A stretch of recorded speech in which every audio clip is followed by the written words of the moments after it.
I love that song, My Soul is Welcome Here. I didn't want to go anywhere else after that. Oh, do this, do what? Towards your mouth, right next to your mouth. Okay. How's that? Better? Better. Okay.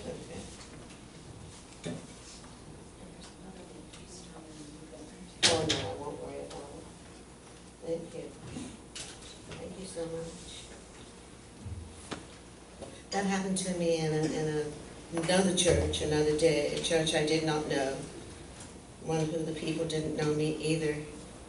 And somehow things escaped out the front, out here, and there was a very lovely gentleman down there on his knees, and I couldn't resist it. And I explained how I always wanted to have a man like that on his knees.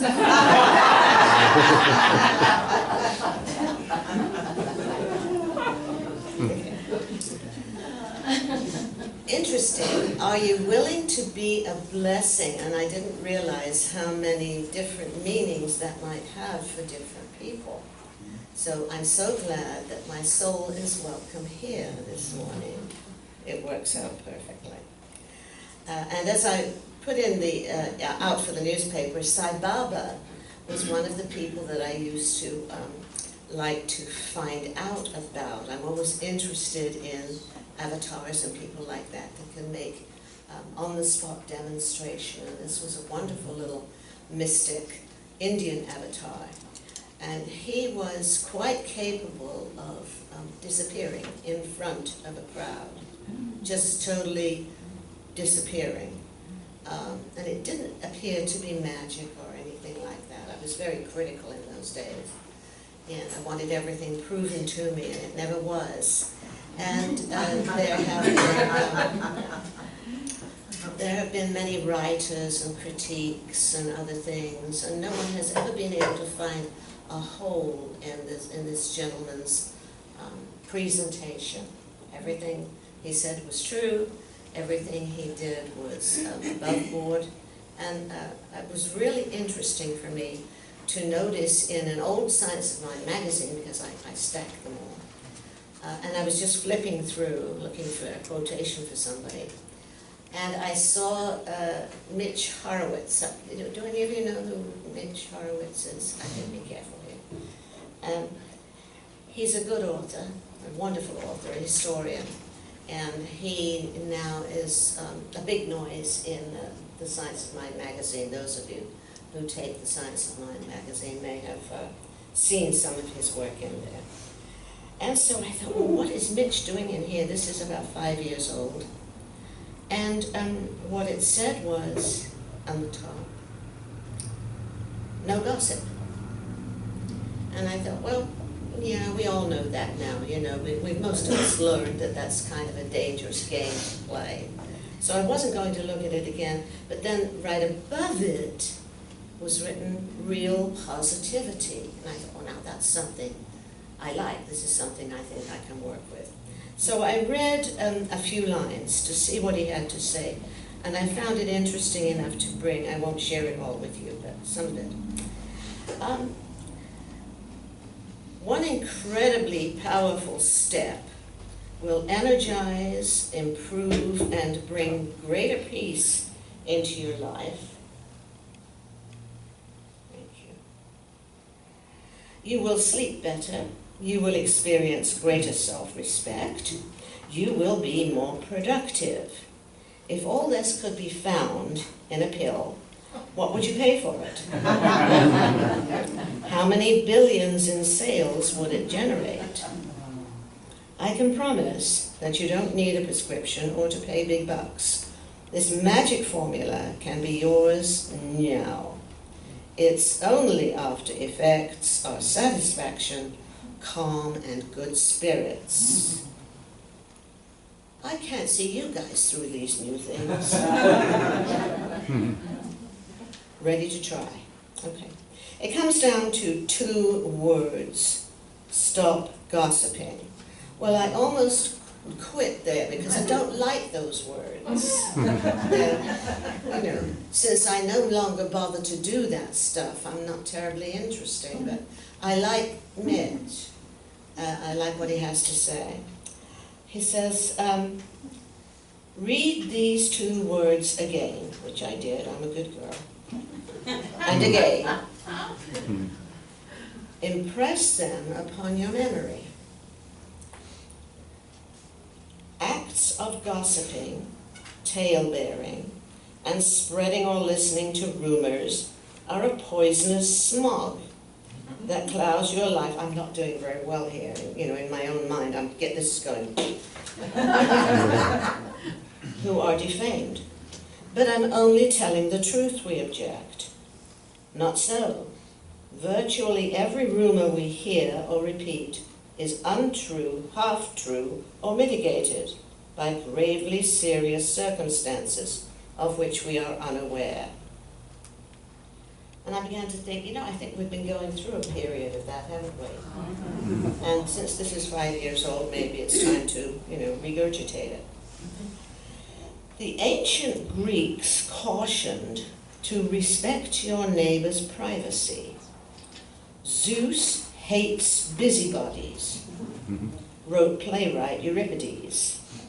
In Judaism, and you'll have to check this one with Tuvia, in Judaism, no sin save murder is considered worse than tale-bearing or lashon hara. How was that? Lashon hara. Lashon hara. Which means evil lips in Hebrew. Okay.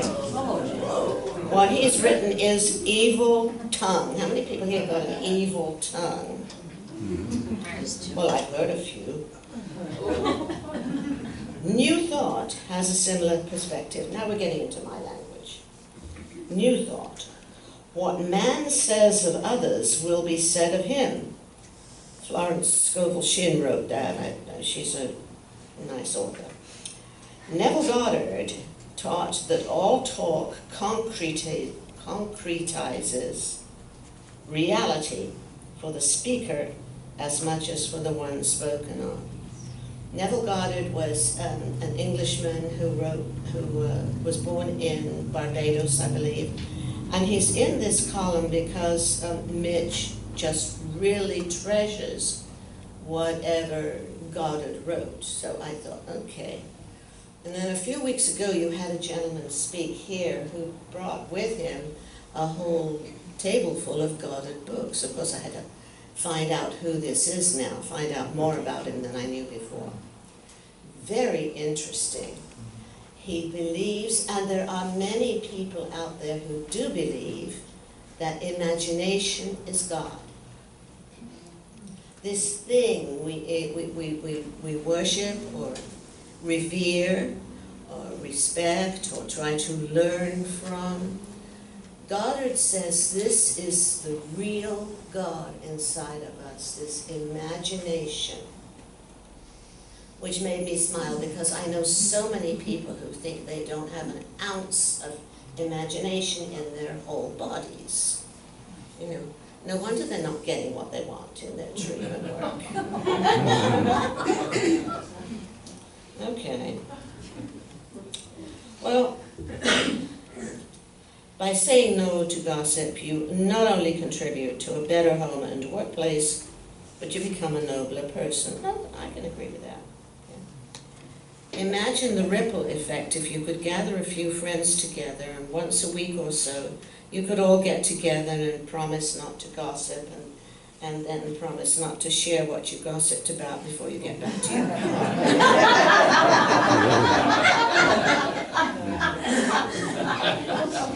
So, let me see, where do I want to go from Mitch? Okay.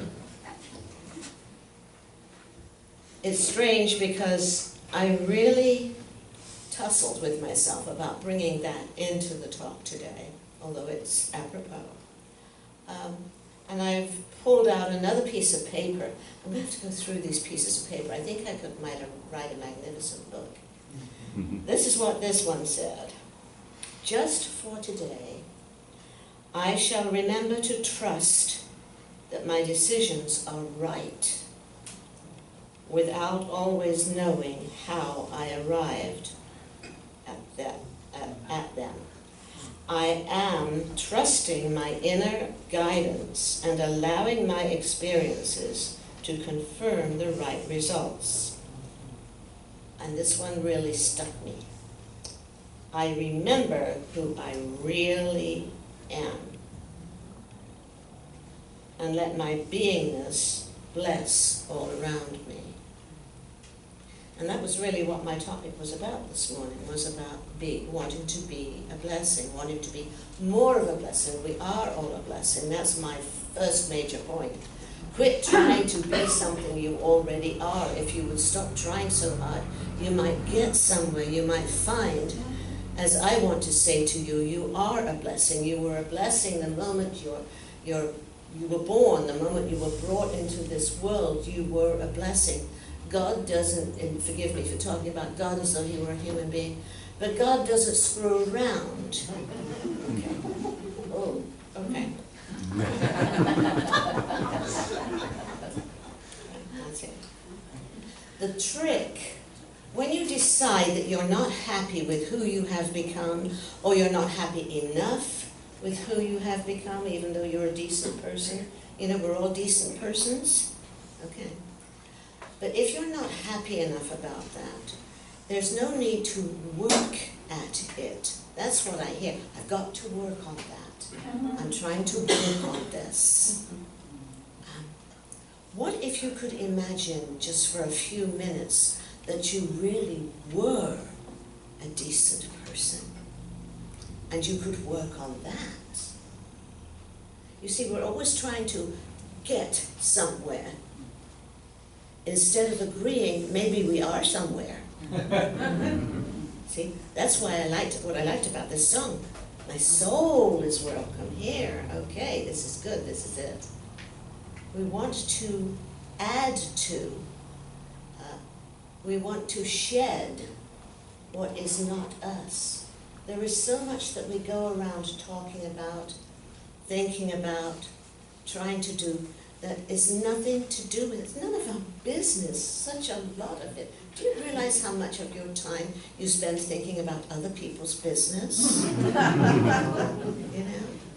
And I know we kind of go like that, and because we think we're good people, but we shrink what is good about us every time we think about something that's not good about us. We just magnify the heck out of our mistakes. Okay? See, I did this morning. Had a marvelous mistake this morning. That's why I'm wearing the clothes I'm wearing. The rest of them have half a cup of coffee over them. Okay. You don't have to work at being who you really are. You just have to let. I love the word let. You just have to say to yourself, if you can, stop that. Let's look at something a little different. Let's just let it shine. I want to share some of the few words that I wrote here for you. If we will trust, I started with trust this morning. If we will trust enough to understand that one of our purposes, since we are made out of divine mind, one of our purposes is to be divine mind. Be divine mind. Let the mind of the universe that is in you, out of which you are created, let it be what it is. Where we get our gall from in trying to make what has been created perfect even better than the perfection we think that it ought to be. You know how perfect you want to be. You know how kind you want to be. You know how hard that is? especially if you want to be a minister in this world. Everybody wants to think you're wonderful. Well, I am. I mean, I slide sometimes. But I am becoming more allowing. I am allowing things to go wrong. Doesn't hurt. The world will not come to an end, I promise you. It keeps trying, but it's not going to. It's not going to come to an end if you allow things to go wrong. What are we going to do with all the people that are busy out there trying to mind our business if we don't let them do anything? If we keep it all perfect, what are they all going to do? Well, back to this Lashon Hara, okay. Evil, my book says it's Hebrew for evil tongue, okay? And the point is that the evil tongue, even though it maybe doesn't belong to you, maybe doesn't belong to the person you're speaking of, it is a demeaning activity. And I suspect, and I want to tell you, that one cannot indulge in demeaning activities on behalf of or against other people. You cannot do it because it sticks to you first. It's like silly putty. It seems soft and silly. There was one this morning that I enjoyed so much. I was busy having breakfast. Well, after cleaning up all the coffee, I was trying to just have something quick to eat because I had to come in. And so it was cereal as usual. I often have mistakes. And in the background, the news was on, and I could hear a politician, and I don't want to know their names, I don't care. I could hear a politician in the background saying, talking of some other man who said, if I can remember correctly, he is so arrogant that he can strut across the room while still sitting down. See, we're all decent people and we all chuckle. It is funny, especially if you try to visualize it. Sitting down whilst, okay. So I kept laughing. I couldn't stop it. That on top of the coffee and everything. It was getting too funny and I couldn't stop laughing. And then thinking about what I'm going to talk about on the way here, I'm thinking, this is really good stuff, Marcia. Demeaning other people and thinking it's great and funny and not harmful. Oh. But my writer here, or whoever I was reading, said this is not so. And he talks, and it was my guy from Barbados. Who? Goddard, yes, thank you. He says it concretizes in you, especially if you think it's memorable. If you can keep on remembering it, it'll concretize in you every time you remember it, even if it's funny, if it's meant to hurt somebody. Now, I don't know about the politician, whether he meant that. I think he really just meant to be funny. He probably didn't realize that, attached to that is this underlying blessing that he thinks he's giving us by demeaning this other person. Now, the thing that I'm asking you to think about today is not to go around being miserable, looking for problems, but just occasionally to allow this little sentence to float through your mind. Is this really me? Oops. Is this, when I said that and laughed and snickered, or when I said that and I meant to be mean and nasty, is that really me? Is that what I want to be hardening in my consciousness as I go through my day? Or can I think of someone else?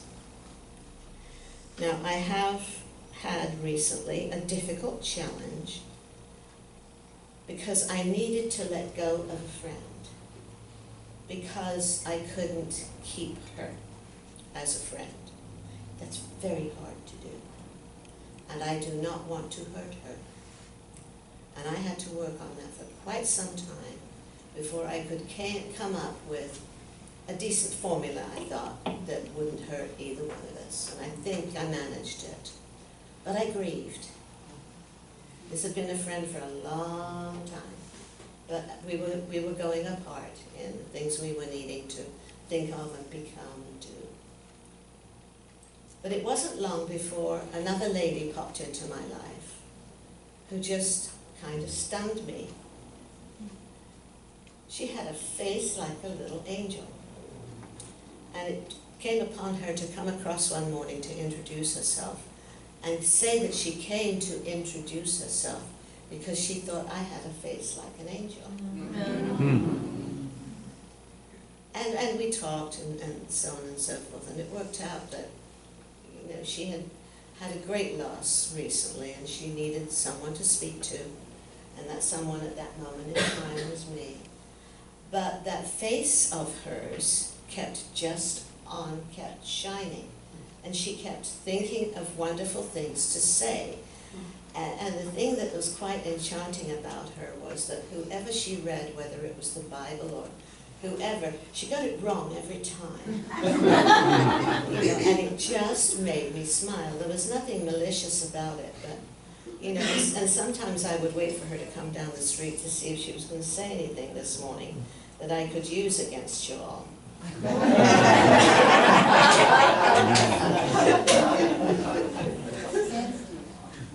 In her heart, I made myself a little note because she did it again this morning. I put a little cross by her name, and I put, in her heart, it was okay.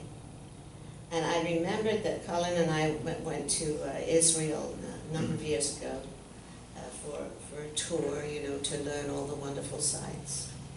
And I was surprised to find that I had been kind of living a lie for years, believing certain things that I had believed about Israel and so on. But the one that struck me the most was the lilies, because we just had Easter. Remember, I brought a big lily. I did that on purpose, because the Bible talks about the lilies of the field, how beautiful they are. And if you notice, you probably don't notice things like that, but the lilies are always referred to as white, and eventually the churches all changed their flowers to white lilies on Easter Sunday and so on. Those lilies that they were referring to in the Bible are not white at all. They are very small flowers, this tall maybe, and the Bible describes them, or whoever is talking, the lilies of the field. They are a brilliant blood red, and they grow together, and the sheep walk amongst them. I don't know whether they eat them or not, but the sheep walk amongst them, and this is their favorite flower to speak of, to use as an example of something special. The lilies of the flower, and they have a black center and scarlet petals all around. They are absolutely stunning when you see them by the field. And I wondered from time to time, do we live our lives that way? Do we believe all kinds of things that are not true? How do we find out? How do we want to be with the people that are trying to be a blessing? What is it we need to learn? What is it we need to do? Well, all we have to do is remember that there is this one enormous power in the universe. Some of us call it God, Spirit, life. You know, we've all got different names for it. And it works for us as long as we all understand that we've all got our own special names, and everybody's name is right. There's nothing wrong about any of this. But when we are working together like that, if we would remember, if all of us in all of our different languages would remember the one word, and I expect most people think it's love, and I don't think it's love, I think it's truth. If every one of us could demand that nothing but truth comes through our minds, that we always speak the truth, that we love the truth, that the truth never can be argued against. Truth is always true. I don't care which way you spin it around. The truth is true. You know? And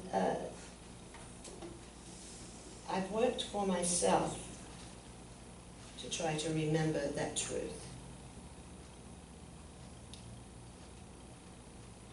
And this is the one I like. It's not true. This is the one I really love to use a lot, because it's always in this folder. Just for today, the one you like to, huh? Maybe I've already said this to you all. So sad. I shall remember to trust that my decisions are right without always knowing how I arrived at them. I think I did this. I'm trusting my inner guidance and allowing my experiences to confirm the right results. And here's the big one. I remember who I really am. And Jesus said it, I think I put it in the newspaper somewhere. Have I not written, is it not written that I have said, ye are gods? He didn't say this, I just added it. He didn't give you permission to screw it all over and pretend you are not gods, and then try to act as the platter goes by that you are gods. You are gods. When you see things going on in the world that are not correct, and you are perhaps cursing a little bit, and then go home and think about it and decide, was that really me? Did I need to send a little more concrete out into the world? Or could I have been a little softer? Could I have been a little kinder? I want to close today with, make sure I haven't forgotten anything. I want to close today with a prosperity prayer I've been working on, a prosperity class that I've been working on. I keep dickering about giving it as a sermon here before I make it into a class. All that I have and all that I am is the result of divine causation. Causation. I'm not using any gods or spirits or any of that stuff. Therefore I know that I am that divine mind in action this day. I give thanks, this is about prosperity, remember. I give thanks that my wealth is established in my consciousness in divine order. I accept my prosperity as being a right and ever-expanding idea, and I always use it for good. I gratefully let my prosperity happen. I now accept my own freedom in money. I respect money, for I know it is a spiritual idea to maintain me in ease of action. It cannot withhold itself, for it has no mind of its own. My consciousness is the deciding factor. Not your experiences in life, not who your mother was, or who anybody else important in your life was. The deciding factor is your own consciousness. And I have decided that I shall always be divinely supported in all I want to be and do. My prosperity is a portion of universal supply, which to some is God in action. It is permanent in my consciousness, offering fullness of life. This inner resource is independent of self-imposed limitations to my abundant good. I'll say that again. This inner resource is independent of self-imposed limitations. Self-imposed. I affirm that I am supplied by an unrestricted mind. I am prosperity. I think prosperity. I love prosperity. I have no condemnation of money or of others' use of it. How many of you got kids here? How many of you have learned how to condemn their use of your money?